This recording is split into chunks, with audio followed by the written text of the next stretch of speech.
This is my girl Tag. She is a Blenheim Cavalier King Charles Spaniel. Tag, say hello to everybody. Say hello. Say hello. She's just kind of focused on me. Anyway, I'm going to try to do a series of videos on the various acceptable colors for Cavaliers. And the one you see the most of is this sort of reddish brown and white, which is called a Blenheim. Blenheim is spelled B-L-E-N-H-E-I-M, which actually comes from a German word, Blenheim, which is the name of a village where a battle took place several hundred years ago. But since the Cavaliers are essentially a British breed, we have come to use the British pronunciation, where, of course, as usual with British English, there's so many letters that are not pronounced. So we don't say Blenheim, we say Blenheim. Kind of like the H and the E disappeared. In any case, the Blenheim is described as having rich chestnut markings, well broken on a pearly white background. Now you have to understand that because Tag is an older girl, some of her rich chestnut has kind of faded to a pale tan. But when she was in her prime as a show dog, she had very nice rich chestnut markings. She happens to be the only Blenheim who's around the house right now, so I can't show you a younger Cavalier that has much richer markings. Well broken refers to the fact that there's going to be areas of white and tan and white and tan all over. Generally speaking, the legs are going to be almost all white. The tail will always have a white tip at the end, even though there's brown on the base part of it. The ears are always red. Tag, you're getting gray a little bit there, baby. The areas of red on the face should be well separated by a wide blaze in between, the blaze being that white part that's in between the two markings of red.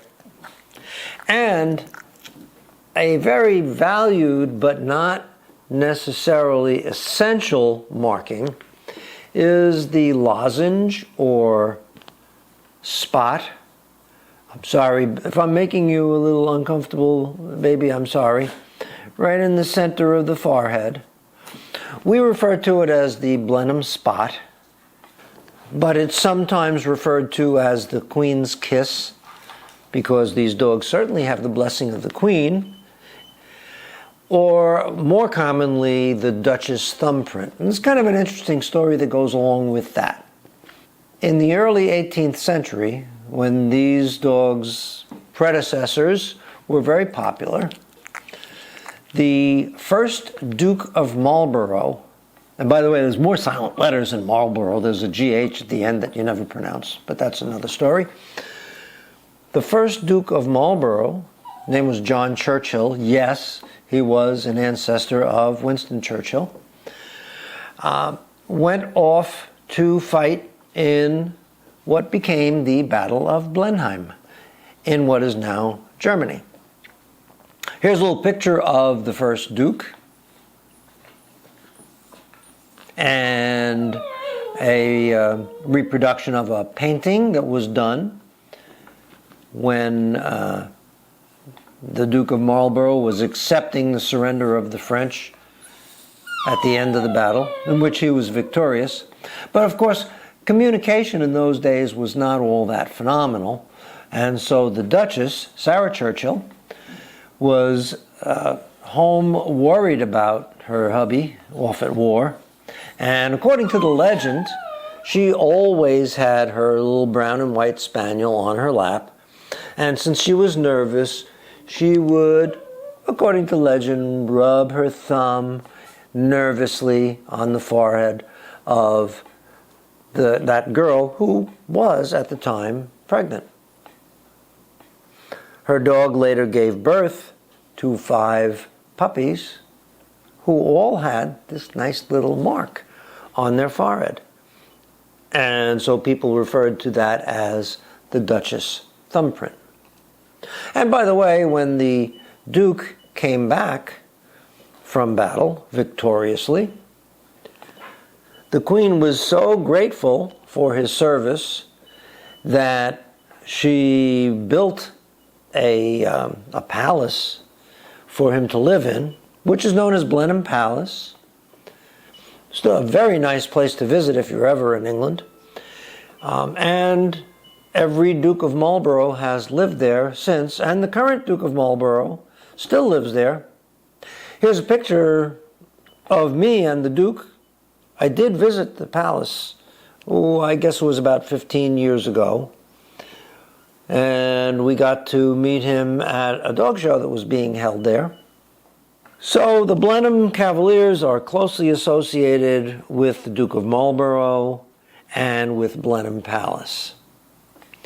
And remember, this spot, a lot of people kind of obsess about it, and I want to have a Cavalier with the spot.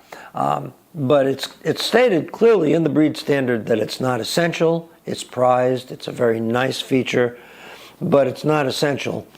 And I know when I'm judging, I'm looking at so many other qualities of the dog that I can't really remember ever making the presence or absence of a Blenheim spot a deciding factor. So, Tig, you've been very patient. You're a good old girl. I'm going to let you go back to sleep now, okay? So, I'll try to do some more videos on the other colors, which would be the tricolor, the ruby, and the black and tan. Watch for those.